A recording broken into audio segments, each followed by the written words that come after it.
오늘 함께 은혜를 나눌 말씀 보겠습니다. 창세기 3장 22절로 24절 말씀입니다. 봉독해 올리겠습니다.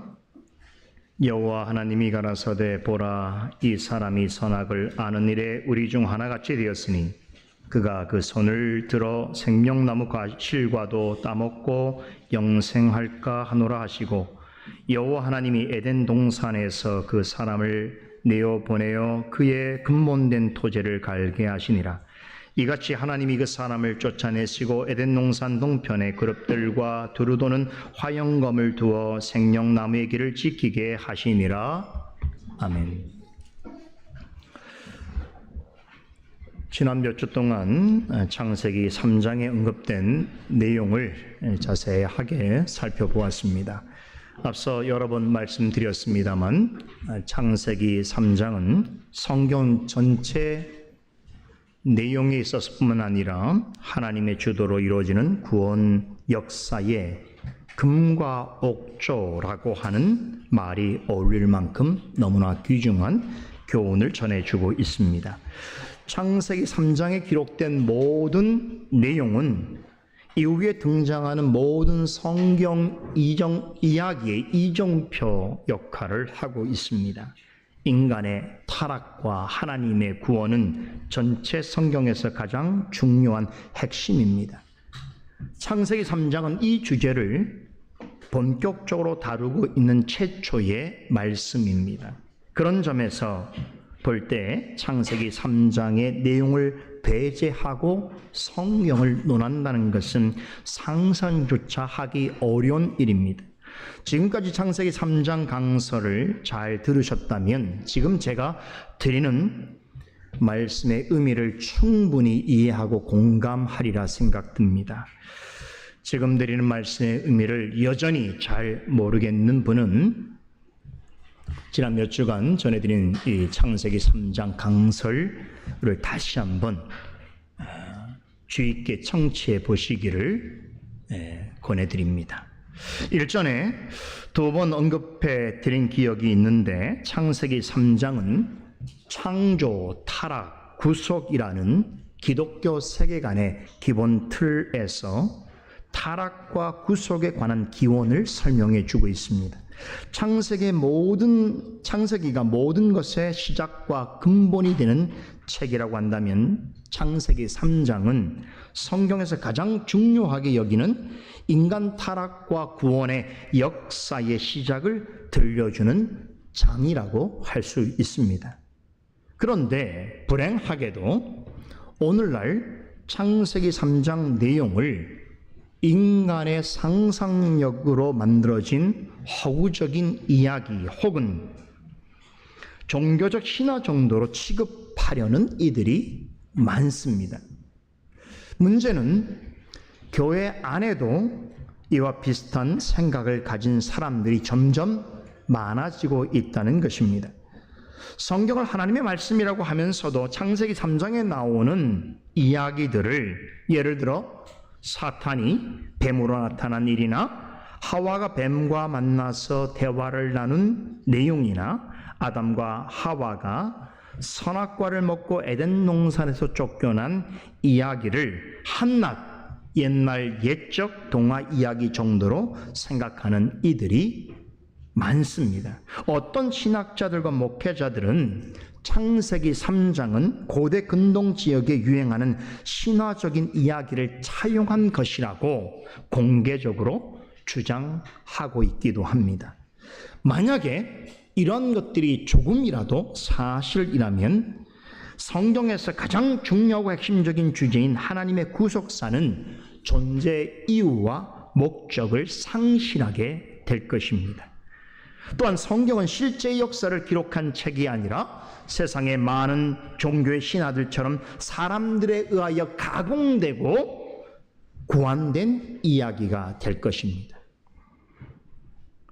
이러한 태도는 성경 진리에 대한 의문을 가지는 것을 넘어서 참되고 유일하신 하나님을 조롱하는 것이며 마치 하나님이 없는 존재인 것처럼 하나님을 없인 여기는 일이 되는 것입니다.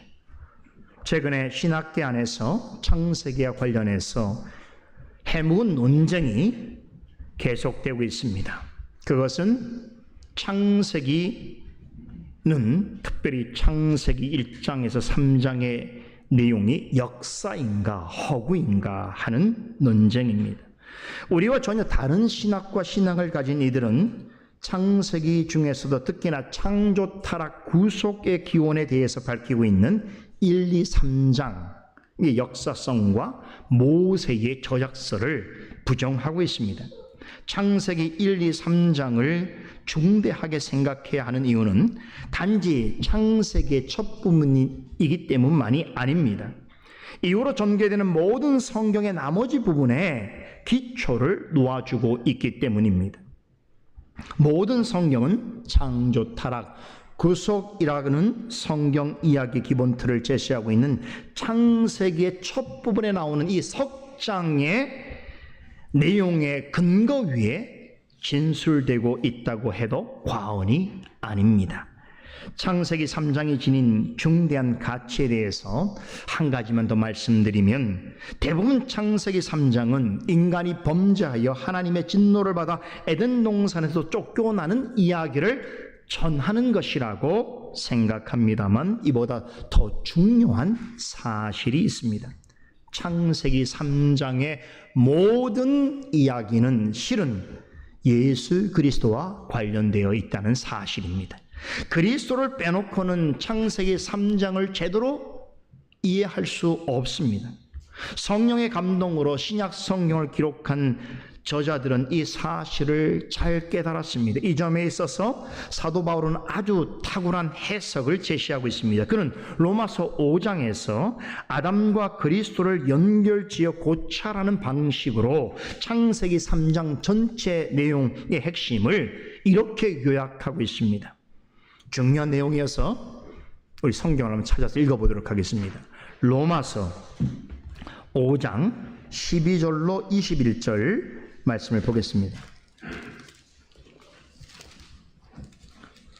로마서 5장 12절에서 21절 말씀, 좀 길지만 중요한 말씀이기 때문에 한 목소리 읽어보도록 하겠습니다. 이러므로 한 사람으로 말미암아 죄가 세상에 들어오고 죄로 말미암아 사망이 왔나니, 이와 같이 모든 사람이 죄를 지었으므로 사망이 모든 사람에게 이르렀느니라. 죄가 율법 있기 전에도 세상에 있었으나 율법이 없을 때에는 죄를 죄로 여기지 아니하느니라. 그러나 아담으로부터 모세까지 아담의 범죄와 같은 죄를 짓지 아니한 자들 위에도 사망이 왕노릇하였나니, 아담은 오실자의 표상이라. 그러나 이 은사는 그 범죄와 같지 아니하고 곧 한 사람의 범죄를 인하여 많은 사람이 죽었은즉 더욱 하나님의 은혜와 또한 한 사람 예수 그리스도의 은혜로 말미암은 선물이 많은 사람에게 넘쳤으리라. 또 이 선물은 범죄한 한 사람으로 말미암은 것과 같지 아니하니, 심판은 한 사람을 인하여 정죄에 이르렀으나 은사는 많은 범죄를 인하여 의롭다 하심의 이름이니라. 각 사람의 범죄를 인하여 사망이 그 한 사람으로 말미암아 왕노릇하였은즉 더욱 은혜와 의의 선물을 넘치게 받는 자들이 한 분 예수 그리스도로 말미암아 생명 안에서 왕노릇하리로다. 그런즉 한 범죄로 많은 사람이 정죄에 이른 것 같이 의의 한 행동으로 말미암아 많은 사람이 의롭다 하심을 받아 생명에 이르렀느니라. 한 사람의 순종치 아니함으로 많은 사람이 죄인 된 것 같이 한 사람의 순종하심으로 많은 사람이 의인이 되리라. 율법이 가입한 것은 범죄를 더하게 하려 함이라. 그러나 죄가 더한 곳에 은혜가 더욱 넘쳤나니, 이는 죄가 사망 안에서 왕노릇한 것 같이 은혜도 또한 의로 말미암아 왕노릇하여 우리 주 예수 그리스도로 말미암아 영생에 이르게 함이니라. 아멘. 제 생각에는 이 창세기 3장의 내용과 연결해서 설명하고 있는 신약 성경의 본문 중에서 최고로 잘 요약된 본문이 아닌가 저는 확신합니다. 사도 바울은 세상에 죄와 죽음이 어떻게 존재하게 되었으며 모든 사람이 왜 죄 가운데 죽음을 맞이하게 되었는가, 대해서뿐만 아니라 모든 죄인들 중에 많은 사람이 어떻게 죄와 죽음의 권세로부터 벗어나서 영원한 생명을 얻을 수 있게 되었는지 두 인물을 비교 대조하면서 설명해 주고 있습니다. 예를 들어 19절을 다시 보면 한 사람의 순종치 아니함으로 많은 사람이 죄인인 것 같이 한 사람의 순종하심으로 많은 사람이 의인이 되리라 라고 할 때에 앞에 나오는 한 사람은 모든 인류를 대표하는 첫째 아담이고 뒤에 나오는 한 사람은 하나님의 택한 자를 대표하는 마지막 아담 예수 그리스도입니다. 사도 바울은 이렇게 두 인물을 대조하고 비교하면서 죄가 세상에 들어오고 죄로 말미암아 사망이 왔으며 결국 많은 사람이 정죄를 받아 죽게 된 것은 첫째 아담 때문이라고 밝히고 있습니다. 반면에 많은 사람이 은혜와 의를 넘치게 받아서 의롭다 하심을 받고 영원한 생명을 얻게 된 것은 마지막 아담이신 예수 그리스도로 말미암은 일이라고 설명하고 있습니다. 그런 점에서 보자면 첫째 아담은 모든 인류를 대표하여 하나님과 언약을 맺고도 순종치 아니함으로 타락하여 모든 사람을 죄와 비참 가운데 이르게 한 장본인이라고 한다면 예수 그리스도는 우리를 위하여 십자가에 죽으심으로 하나님께서 우리에 대한 사랑을 확증하심으로 우리 스스로는 도저히 헤어나올 수 없는 죄와 비참에서 건져주셨을 뿐만 아니라 하나님의 원수였던 우리를 하나님의 자녀로 삼아 주신 분이십니다. 또한 친히 우리 안에 거하심으로 우리로 하여금 그분의 몸의 지체가 되게 해주시고 그리하여 무한하고 지극한 하나님의 사랑에서 끊어질 수 없게 해 주셨습니다. 우리가 지금 그리스도로 말미암아 그리스도 안에서 의롭다 하심을 받아 영원한 생명을 누리고 있는 작금의 상황은 아담이 타락하기 이전의 상황보다도 훨씬 더 안정적이고 확정적입니다. 그리스도께서 십자가를 통해 나타내시고 이루신 완전한 구속으로 말미암아 아담으로서는 명확히 알지 못하였던 일들을 우리는 성경 말씀 덕분에 타락 이전의 아담조차 생각할 수 없었고 소유하지 못했던 구원에 대해서 분명하고 확실한 이해를 가질 수 있게 되었습니다.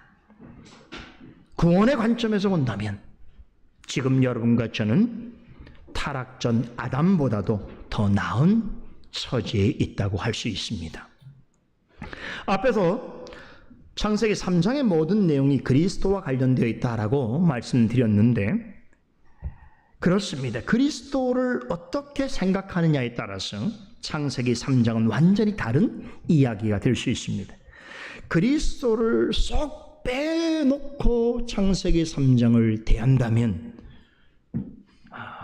성경의 어떤 내용보다도 참으로 우울하고 답답한 이야기가 될 수밖에 없습니다. 왜 그렇습니까? 창세기 3장은 인간의 타락과 범죄로 인하여 모든 인생에게 주어지는 하나님의 진노와 심판에 관한 이야기로 보일 것이기 때문입니다. 하지만 그리스도를 연결하여 생각할 수 있는 사람에게는 창세기 3장은 한 사람의 범죄로 세상에 죄가 들어오고 모든 사람이 죽음을 맞게 되는 비극적인 이야기와 그에 따른 하나님의 공의로운 저주와 심판이 임하는 와중에도 죄인을 향한 놀라운 회복과 구원의 계획을 드러내시는 한없이 자비하시고 긍휼이 풍성하신 하나님의 은혜를 생생하게 목도할 수 있게 합니다. 우리는 지금까지 창세기 3장에서 이 같은 사실을 여러 번 확인할 수 있었습니다.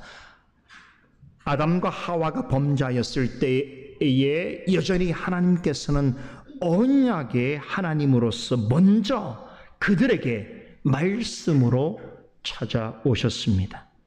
또 뱀의 후손과 사람을 미혹하여 범죄하게 만든 그 뱀의 머리를 상하게 할 여자의 후손, 곧 구원자가 올 것이라고 하는 예언의 말씀도 전해주셨습니다. 또한 뱀의 후손과 여자의 후손 사이에 영적인 싸움이 계속될지라도 그리스도 안에 있는 자들을 지키시고 능히 이기게 하실 것이라고 하는 약속의 말씀도 있었습니다. 지난주에는 아담으로 하여금 그의 아내의 이름을 모든 산자의 어머니라는 뜻을 가진 하와라고 하는 이름으로 지어주게 하신 일이나, 또 두려워서 떨고 있는 아담과 하와에게 짐승의 희생으로 지어 만들어 주신 가죽옷을 입혀주신 일 등은 범죄하여 타락한 인생이랄지라도 하나님께서 그들을 다 멸하지 아니하시고 긍휼의 풍성하신 은혜를 베풀어 주시기에 기뻐하시는 분이시라고 하는 사실을 잘 대변해 주고 있습니다. 창세기 3장에서 전해주고 있는 하나님이 범죄한 자들에게 긍휼과 은총을 베푸시는 모든 일은 예외 없이 그리스도와 관련되어 있습니다. 이것들은 그리스도께서 세상에 오셔서 장차 이루실 구속 역사를 예표하는 모형입니다. 특히나 무화과 나무 잎으로 만든 치마를 벗어버리게 하시고 크고 강하고 튼튼한 가죽 옷을 입혀주신 사건은 창세기 3장에서 그리스도의 속죄 사역을 아주 잘 나타내주고 있습니다.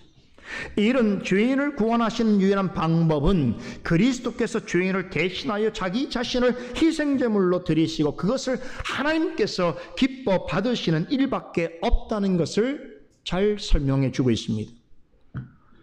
구원을 이루는 일에 있어서 사람의 행위는 아담과 하와가 입고 있던 무화과 나무와 나무 잎과 같습니다. 나무 잎으로 만든 옷 어떨까요? 조금만 시간이 지나면 곧 헤어지고 조금만 움직여도 찢어지고 더러워질 수밖에 없습니다. 이 일과 관련해서 이사야 선자는 이사야서 64장 6절에서 구원이 있어서 인간의 행위가 가지고 있는 의미를 놀랍게도 창세기 3장에서 하나님께서 그들에게 무화과 나무로 만든 옷을 벗기시고 가죽옷으로 입혀주신 이 사건을 기억하여 이렇게 설명합니다. 대저 우리는 다 부정한 자 같아서 우리의 의는 다 더러운 옷 같으며 우리는 다 세폐함이 잎사귀 같으므로 우리의 죄악이 바람같이 우리를 몰아가나이다. 이사야 선자는 사람의 의를 무엇이라고 무엇 같다고 말합니까? 하나님 앞에서 더러운 옷을 입고 있는 것과 같다. 시들어가는 나무 잎을 지닌 것과 같다라고 말합니다. 아무리 의로운 일을 많이 하고 자신만만하고 당당하게 살아가는 사람이라도 하나님 앞에서는 시들어가는 나무 잎으로 자신의 벌거벗은 수치를 가리고 있는, 하나님께는 아무것도 자랑할 것이 없는 연약하고 부정한 인생일 뿐이라는 것입니다. 자신이 만든 옷을 입고는 거룩하신 하나님 앞으로 나아갈 수 없습니다. 하나님께서 손수 지어 입혀주신 옷을 입은 사람만이 하나님이 주시는 구원을 얻을 수 있습니다. 하나님께서 아담과 하와에게 가죽 옷을 직접 지어 입혀주신 이유가 여기에 있습니다. 사람이 고안해낸 무엇을 덧입거나 그것으로 자랑으로 삼거나 공로로 삼는 일로는 결코 영생하는 구원을 얻을 수 없다는 것을 가르쳐 주고 계십니다. 구원은 우리를 대신하여 십자가에 죽으시고 부활하신 오직 그리스도로 말미암아 이루어집니다.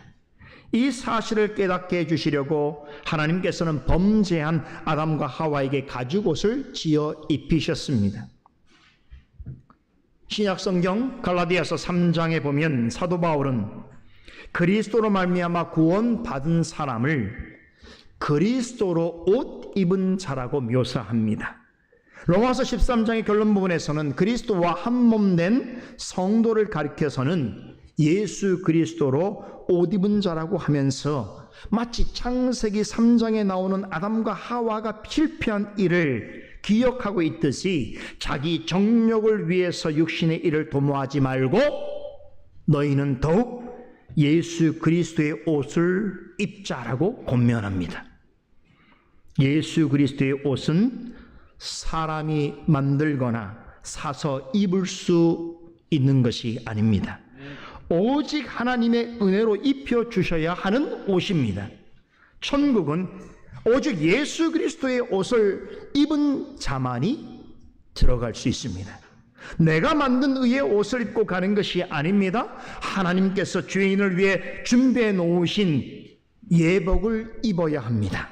그것은 바로 예수 그리스도의 보혈로 만들어진 의의 옷입니다. 아담과 하와에게 가죽옷을 지어 입혀주신 것은 우리가 이 땅에서 천국 백성으로 살아가기 위해서는 반드시 하나님께서 예비해 주신 주 예수 그리스도의 옷을 입어야 한다는 것을 교훈해 주고 있습니다.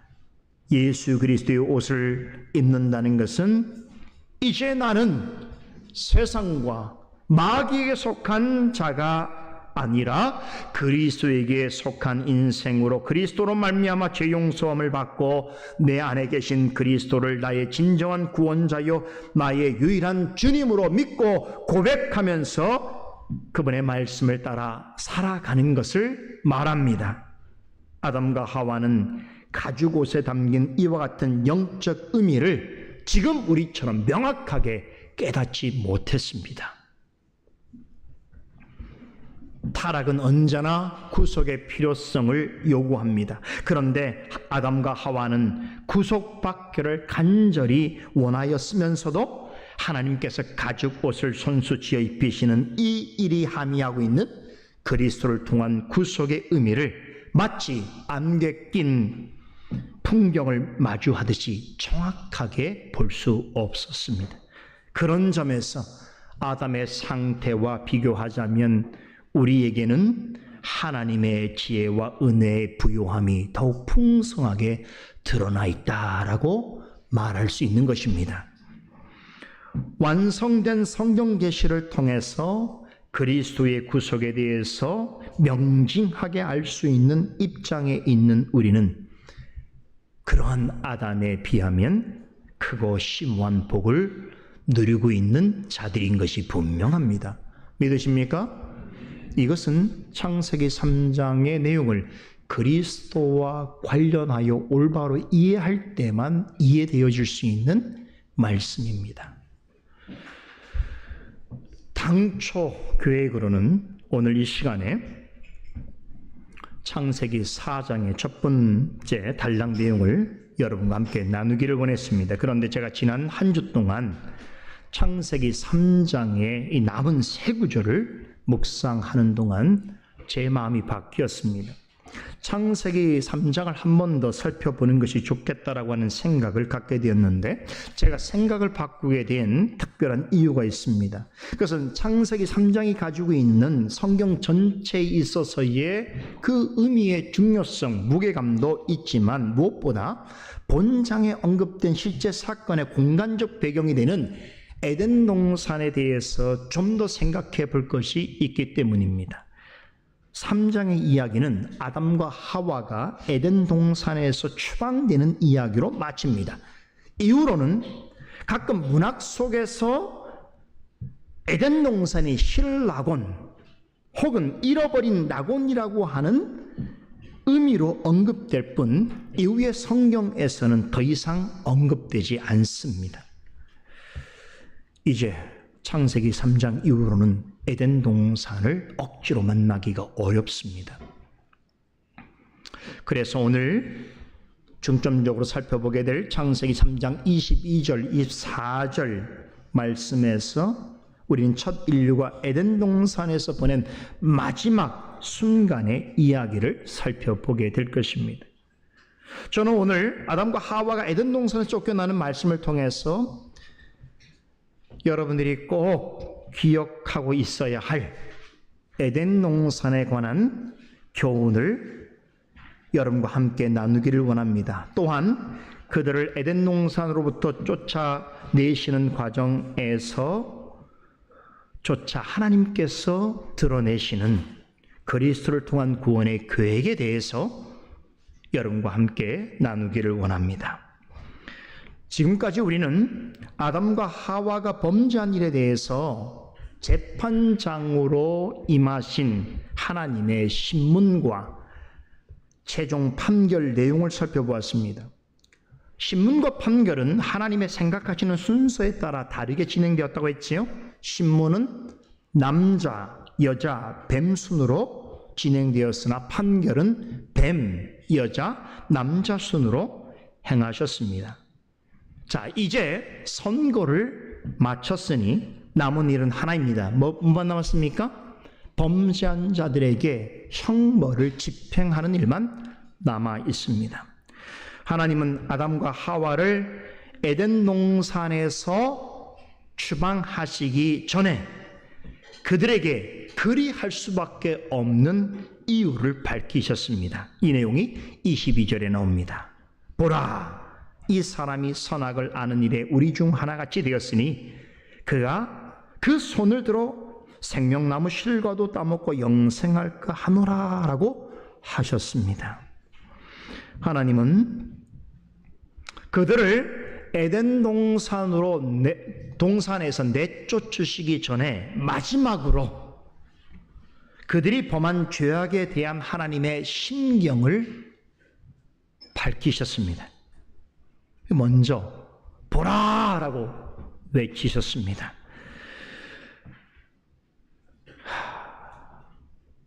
여러분, 하나님께서 보라 라고 했을 때 아담과 하와가 어떤 심정이었을까요? 이제 그들이 잘못한 일에 대해서 신문이 끝났고 그리고 판결이 이루어졌습니다. 그리고 이제 마지막으로 그 형을 집행해야 되는 순간인 거예요. 그때 재판장이 보라! 얼마나 두렵고 떨릴까요? 하나님이 우리의 죄에 대하여 지금 이 순간 어떻게 형을 집행할지에 대해서 두려움 가운데 있었을 것입니다. 이 보라라고 하는 감탄사 한마디에 그들은 움찔하였을 것입니다. 아니나 다를까 이 말에는 그들을 바라보시는 하나님의 안타까움과 탄식이 묻어 있습니다.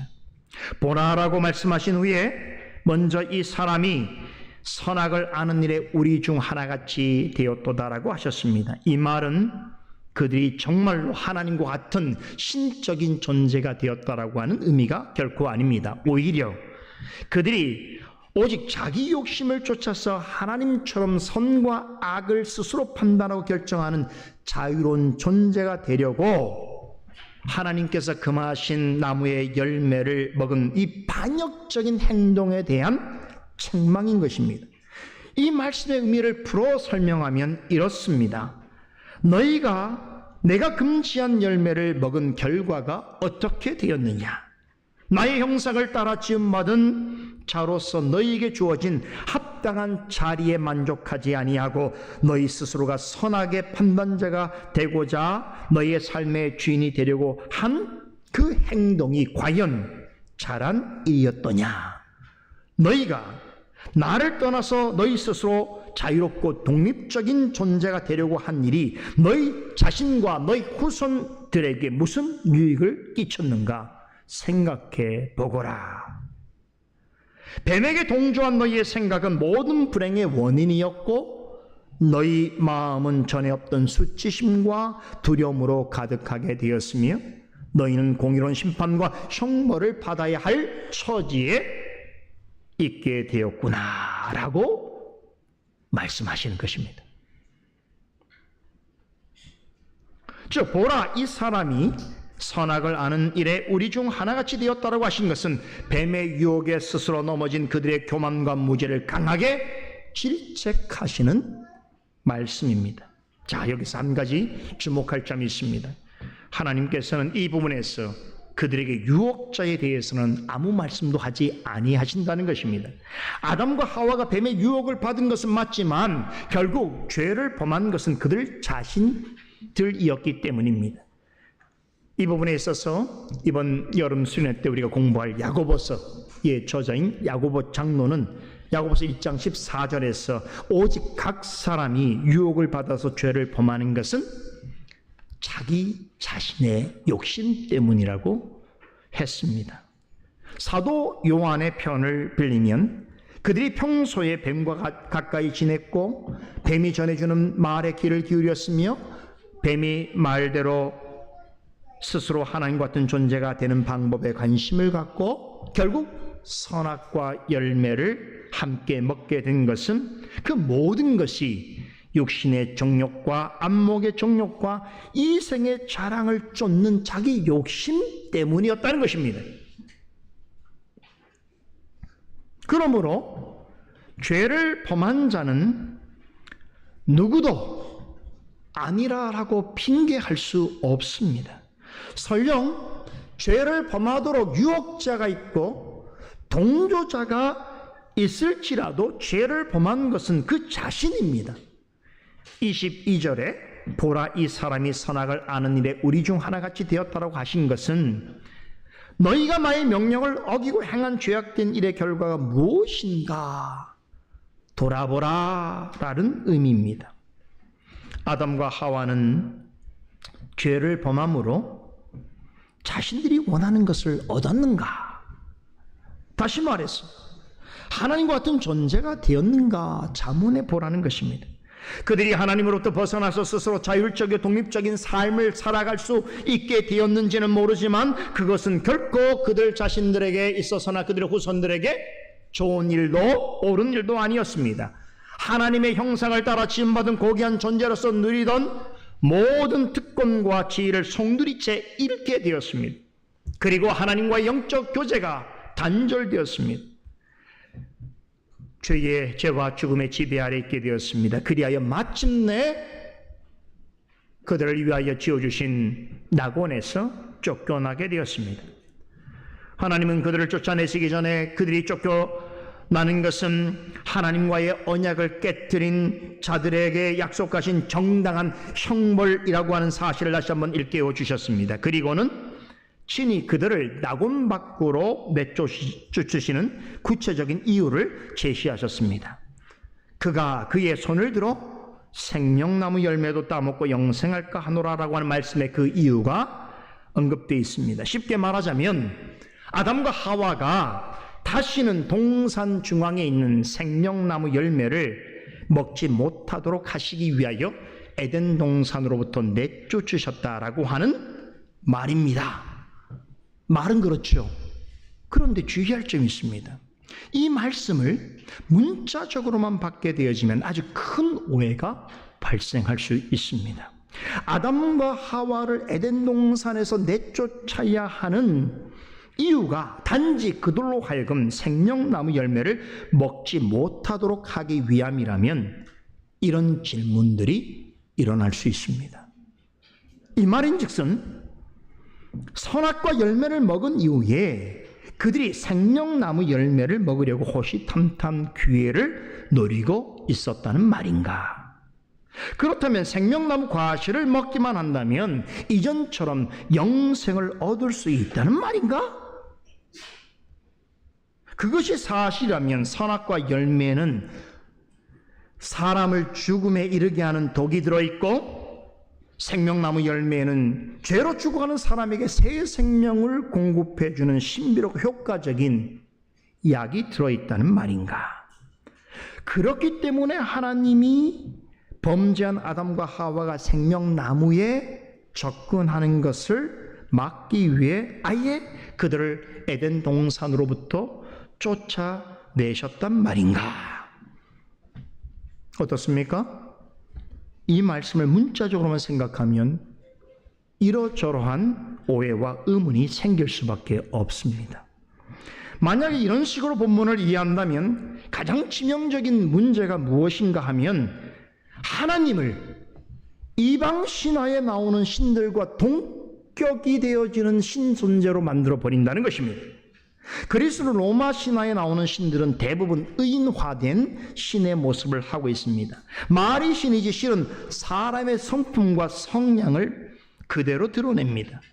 하나님이 아담과 하와를 낙원에서 내쫓으신 이유를 방금 전에 말씀드린 내용처럼 이해한다면 그것은 하나님을 이방 신화 속에 의인화된 신들처럼 아주 째째하고 조금 비굴한 아주 인간적인 자기중심적인 그런 존재로 만드는 결과를 초래하게 됩니다.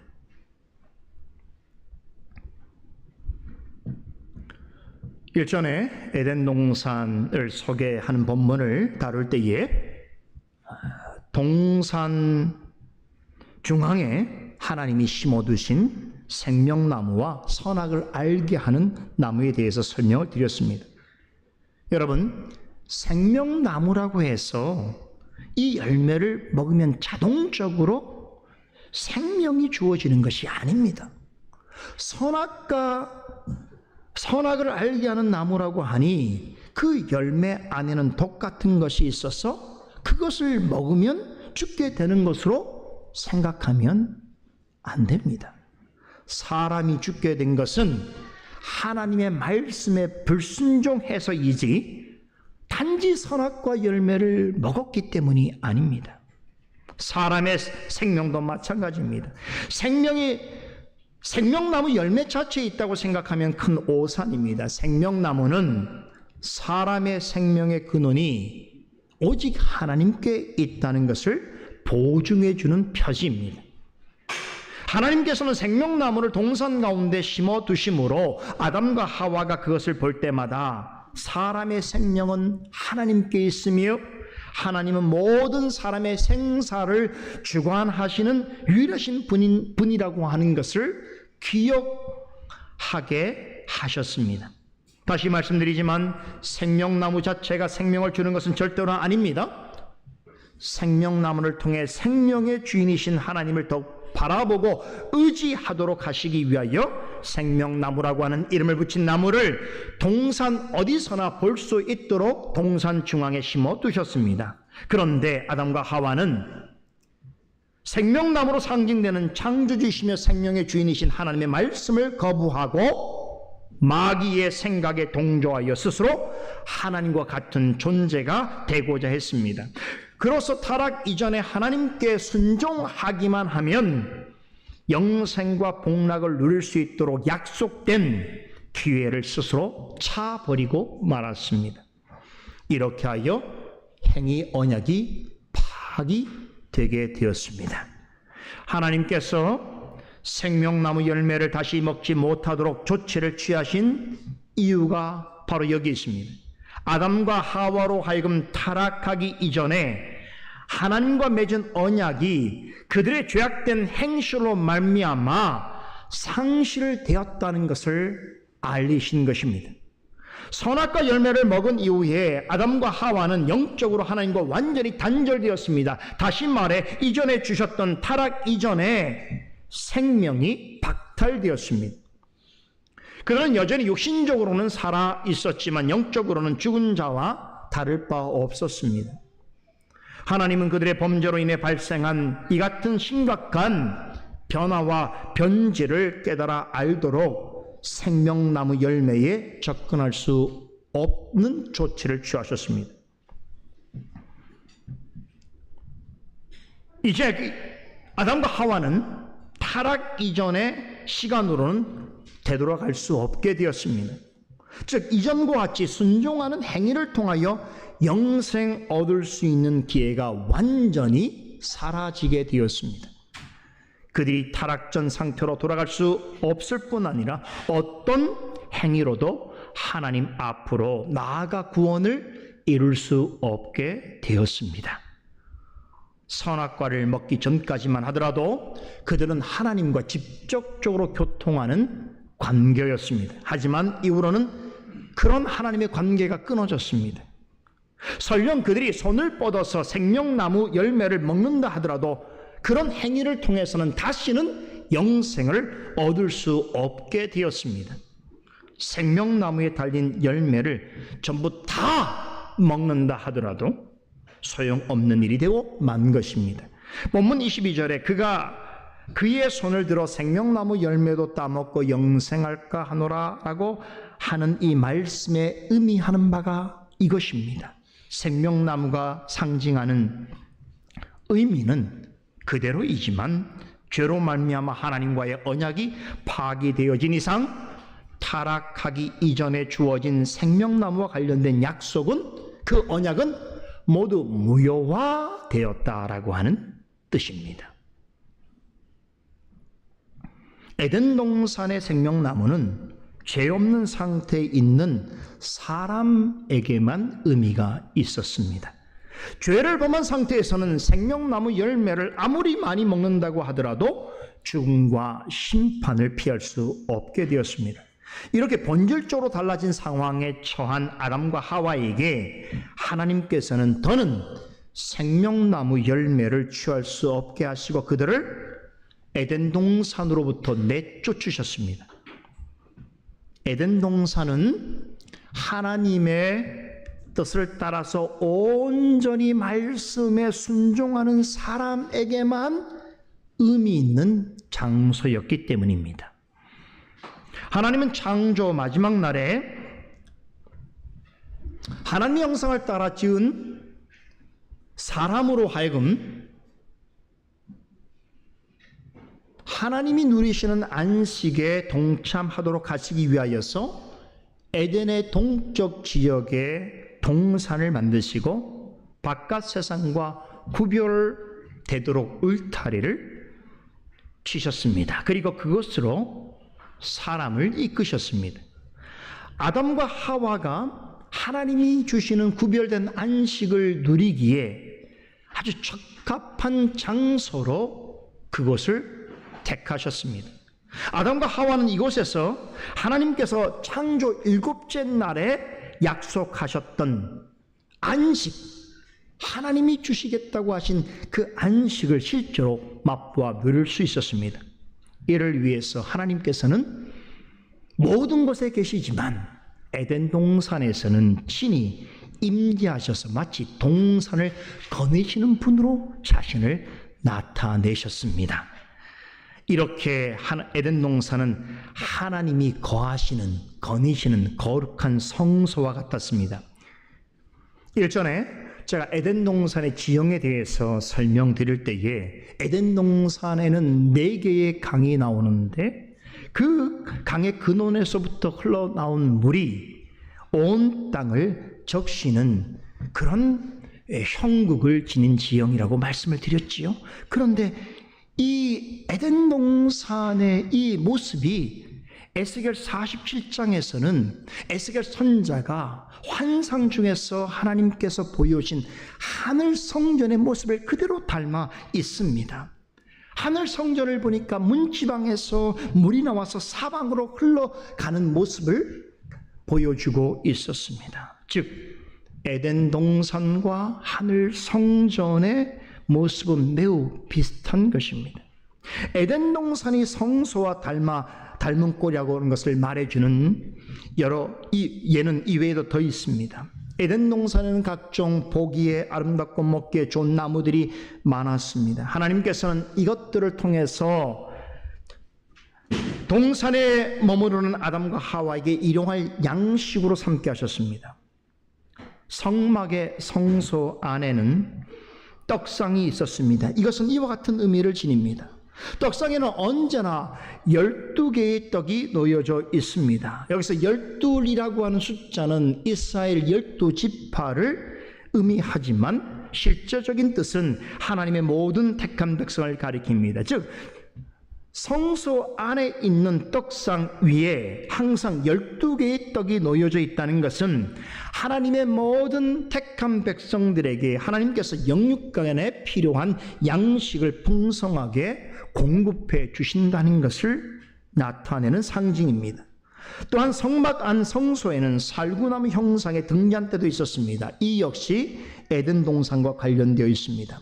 살구나무 등잔대에는 항상 불이 밝혀져 있었습니다. 여기서 비치는 불빛은 생명의 빛을 상징합니다. 그래서 신학자들은 이 성소 안에 있는 살구나무 등잔불에서 비춰지는 이 빛을 에덴 동산의 생명나무와 연관된 것으로 해석하고 있습니다. 성소를 지나서 지성소 안으로 들어가면 거기에는 언약궤가 있습니다. 이 언약궤 안에는 모세가 시내산에서 하나님께 받은 십계명 돌판이 있습니다. 이스라엘 자손은 이 돌판에 기록된 하나님의 말씀을 반드시 지켜야 했습니다. 레위기서 18장 5절을 보면 너희는 내 규례와 법도를 지키라. 사람이 이를 행하면 그로 말미암아 살리라. 나는 여호와니라 라고 하셨습니다. 하나님은 지성소에서 이스라엘 백성을 대표하는 대제사장들을 만나 주셨습니다. 뿐만 아니라 언약궤 위에 속죄소에서 직접 명령을 내리기도 하셨습니다. 에덴 동산에서도 이와 비슷한 일들이 있었습니다. 동산 중앙에 심어 놓으신 선악을 알게 하는 나무는 하나님의 명령은 반드시 지켜야 하는 것이며 이것을 지키지 않으면 반드시 죽는다는 사실을 알려주고 있습니다. 이것은 성막의 지성소 안에 있는 언약궤와 같은 역할을 하고 있습니다. 또 말씀드린 대로 하나님께서 지성소에서 이스라엘을 대표하여 나온 대제사장을 만나 주셨습니다. 그러하듯이 에덴 동산에서는 모든 사람을 대표하여 제사장으로서의 사명을 받은 아담을 만나 주셨습니다. 어떻습니까? 에덴 동산과 성막이 비슷한 점이 많지요? 이런 점에서 에덴 동산은 최초의 성막이라고 할 수 있습니다. 놀랍게도 나중에 이스라엘 역사 속에 세워지는 진짜 성막과 성전은 신학적으로면 에덴 동산의 원리를 따라서 설립되어집니다. 그런 점에서 에덴 동산은 이스라엘의 성막과 성전의 원형이다라고도 말할 수 있습니다. 아담과 하와는 성막과 같이 구별된 에덴 동산에서 하나님의 명령에 순종하면서 하나님을 잘 섬기기만 하면 영생받는 복을 누리고 하나님의 약속하신 안식에 참여할 수 있었습니다. 이것이 바로 에덴 동산에서 하나님과 맺은 행위 언약의 본령입니다. 하지만 죄로 말미암아 이 언약이 깨트려졌습니다. 그로써 하나님의 관계는 파괴되었습니다. 이것은 무엇을 말해주는가? 타락한 아담과 그의 모든 후손은 그 누구도 타락 이전 상태로 돌아갈 수 없다는 것을 말해줍니다. 이는 타락 이전에 하나님과 맺은 언약이 죄로 말미암아 파괴되었음을 뜻합니다. 이런 상황에서 에덴 동산에 머무르는 것은 아무런 의미가 없는 일이 되고 만 것입니다. 하나님은 그들에게 공의와 자비를 동시에 드러낼 수 있는 특별한 방법을 고안하셨습니다. 그것은 그들을 에덴 동산으로부터 내쫓아내시는 일이었습니다. 에덴 동산에서 그들을 내쫓아내신다는 것은 그들의 죄에 대한 하나님의 공의를 실현하는 실제적인 조치였습니다. 그런데 또 다른 의미에서 본다면 이 조치는 죄인을 향한 하나님의 강력한 은혜의 표현이기도 했습니다. 자, 지금부터가 중요합니다. 잘 들으셔야 돼요. 지금까지 이야기는 어느 정도 이해되는 거예요. 지금부터 이야기가 크라이막스입니다. 제가 왜 이런 말씀을 드리는가를 잘 이해하셔야 됩니다.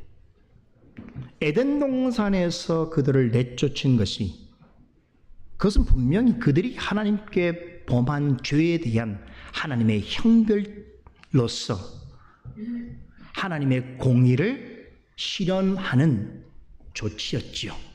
그런데 동시적으로 이 일은 하나님께서 여전히 죄인을 사랑하시고 그들에게 공유를 베푸신다라고 하는 하나님의 강력한 은혜의 표현이었다는 것이.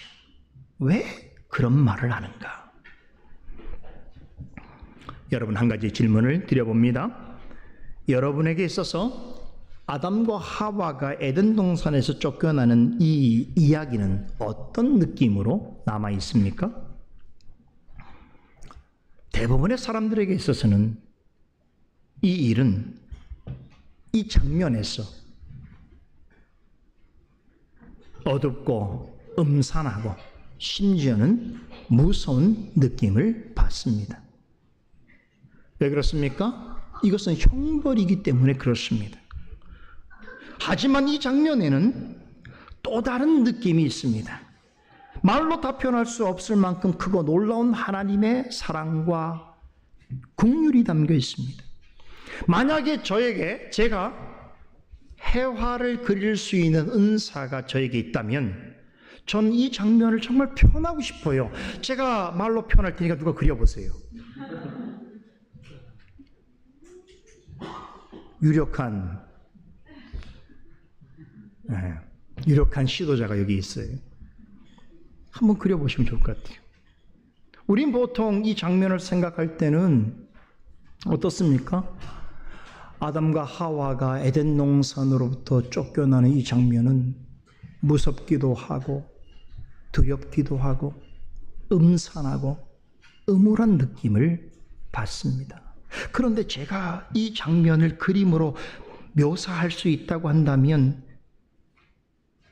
물론 에덴 동산에서 내쫓기는 아담과 하와의 표정과 몸짓에는 당혹스러움과 두려움이 묻어날 것입니다. 그러나 그들의 등 뒤로는 아주 밝고 온화한 광명의 빛이 그들이 가는 길을 비추고 있는 그런 광경으로 묘사하고 싶습니다.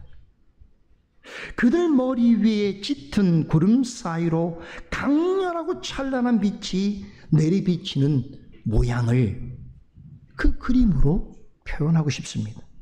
여러분, 상상이 갑니까? 상상은 다 하죠. 실력이 안 돼서 그러는 거예요. 그죠? 하나님께서 이들을 에덴 동산에서 내쫓으신 것은 그들에게 구원의 기대를 아주 말살시키기 위한 일이 아니었습니다. 하나님은 이미 죄로 잃어버린 그들의 생명을 다시 찾을 길을 이미 계획해 놓으셨습니다. 그들을 에덴 동산에서 쫓겨 내신다는 것은 그들이 스스로는 다시는 타락 이전의 상태로 돌아갈 수 없게 되었음을 의미합니다.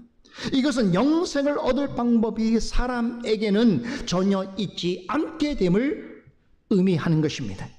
아담이 범죄한 이후로 모든 사람은 자신의 행위나 의로서는 구원을 얻을 수 없다는 사실을 이 말씀을 통하여 천명하신 것입니다. 그렇다면 어떻게 해야 영생 얻는 구원을 얻을 수 있겠는가? 사람이 스스로 구원을 얻을 수 없게 되었다면 방법은 단 한 가지뿐입니다. 누군가의 속죄를 통해서만 구원을 얻을 수 있습니다. 하나님께서는 아담과 하와가 범죄하였을 때 그들에게 이미 죄인들을 이 같은 방식으로 구원하여 주실 것을 약속하셨습니다. 그렇죠? 아담과 하와가 범죄하여 신문할 때 이미 창세기 3장 15절의 말씀을 통하여서 여인의 후손으로 나타날 이를 통한 구원에 대해서 이미 하나님의 커다란 구원의 프로젝트를 그들에게 나타내셨지요. 여자의 후손으로 오실 구원자의 속죄를 통하여 구원을 잃어버린 자들이 영원한 생명을 얻게 하실 일들에 대해서 말씀하셨습니다. 이것은 바로 우리 주 예수 그리스도의 죽으심과 부활을 통해 영원한 생명을 얻게 하실 계획이었던 것입니다. 그러므로 아담과 하와가 에덴 동산에서 쫓겨난 것은 대단히 안타까운 일이나 다른 한편으로 보면 대단히 은혜로운 일이 되는 것입니다. 하나님은 그들을 에덴 동산에서 내쫓으셨지만 그들로 하여금 구원의 소망을 완전히 끊어놓으시지 않으셨습니다. 사람의 행위로 구원을 얻을 여망과 확신은 완전히 빼앗겨 버리게 하셨지만 그 일로 약속하신 뱀의 머리를 상하게 할 여자의 후손을 바라보고 기대할 수 있도록 하셨습니다. 그러기에 그들을 에덴 동산에서 내쫓으신 것은 형벌인 동시에 은혜였던 것입니다. 하나님이 그들에게 은혜를 베풀 마음이 없으셨다면 어떻게 하셨을까요? 당장에 얼마든지 그들을 즉시 처단하실 수 있었을 것입니다. 하지만 하나님은 그들이 범죄하였을 때의 창세기 3장 15절을 통해서 은혜 언약을 선포하셨습니다. 그리고 모든 신문과 판결을 마치신 후에 그들을 에덴 동산으로부터 내쫓으실 때에도 세상 바깥으로 밀어내시거나 천상에서 범죄한 천사들을 내쫓으실 때처럼 지옥으로 내던져버리지 아니하셨습니다. 하나님은 그리 하실 수 있었지만 그렇게 하지 않으셨습니다. 그들을 하나님의 주권이 닿지 않는 어느 미지의 세계나 죽음의 권세만이 지배하는 무덤으로 보내지 아니하셨습니다. 그 대신에 에덴 동산 바깥편에 있는 세상으로 보내셨습니다. 그럼 이 세상은 어떤 곳인가? 땀을 흘려야 살 수 있는, 이래야만 하는 곳이지만 이런 만큼의 수고의 보상과 열매를 얻을 수 있는 처소입니다. 눈물과 괴로움이 있지만 기쁨과 소망도 함께 있는 곳입니다. 악인들을 가둔 감옥이나 죽은 자들이 머무르는 무덤이 아니라 하나님의 구원의 섭리와 역사가 지속되는 삶의 일터입니다. 죄인을 하여서 쇠고랑을 채운 채 노예로 살게 하지 아니하시고 오히려 그들의 손에 쟁기를 들게 해주시고 땅을 일구게 해주시고 농사를 짓고 가축을 키우는 문화인으로 살 수 있도록 해주셨습니다. 지난주 강설 시간에 제가 21절에 아담과 하와에게 하나님께서 가죽으로 새 옷을 입혀주시는 그 장면을 설명드리면서 여기에 나타난 하나님의 모습은 누가복음 15장에 나오는 탕자의 아버지를 생각나게 한다라고 말씀드렸습니다. 기억나시죠? 아담과 하와의 죄를 엄히 꾸짖으시는 중에도 그들에게 새 이름과 새 옷을 제공해 주시면서 그 속에 담겨있는 복음의 약속을 들려주신 참으로 긍휼과 자비가 풍성하신 우리 하나님, 그분은 돌아온 탕자를 따뜻하게 맞아준 아버지와 많이 닮아 있다라고 말씀드렸습니다. 그런데 놀랍게도 오늘 살펴보고 있는 창세기 3장의 마지막 본문에서도 또다시 우리는 그 같은 하나님의 부성적인 사랑을 보게 됩니다. 아담과 하와를 에덴 동산에서 내쫓으셨지만 실은 그것은 그들에게 유익함과 복을 주시기 위한 사랑의 행위셨습니다. 그들이 자신들의 죄로 말미암아 무죄 상태에서 누리던 특권과 축복은 상실하게 되었지만 그렇다고 하나님은 그들을 절망 속으로 내던져 버리지 않으셨습니다. 그들에게 있었던 영생 얻을 만한 모든 가능성과 잠재성을 거두어가심으로 구원을 얻는 일에 있어서는 오직 하나님만 더욱 바라볼 수 있게 하셨습니다. 그들의 죄로 잃어버린 생명을 그 후로는 자신의 의로운 행위에 의해서가 아니라 오직 하나님의 구원하신 그 구원의 방식을 통해서만 얻을 수 있게 해주셨습니다. 이것이 그들이 에덴 동산에서 내쫓게 되어진 것은 형벌만이 아니라 은혜다라는 의미인 것입니다. 하나님은 사람으로 하여금 자신을 향하여 가지는 그 소망과 기대의 헛됨과 부질없음을 깨닫게 하시기 위하여, 즉 사람을 향한, 자기를 향한 헛된 소망과 부질없는 기대를 갖지 못하도록 아담과 하와를 에덴 동산에서 아예 쫓아내셨습니다.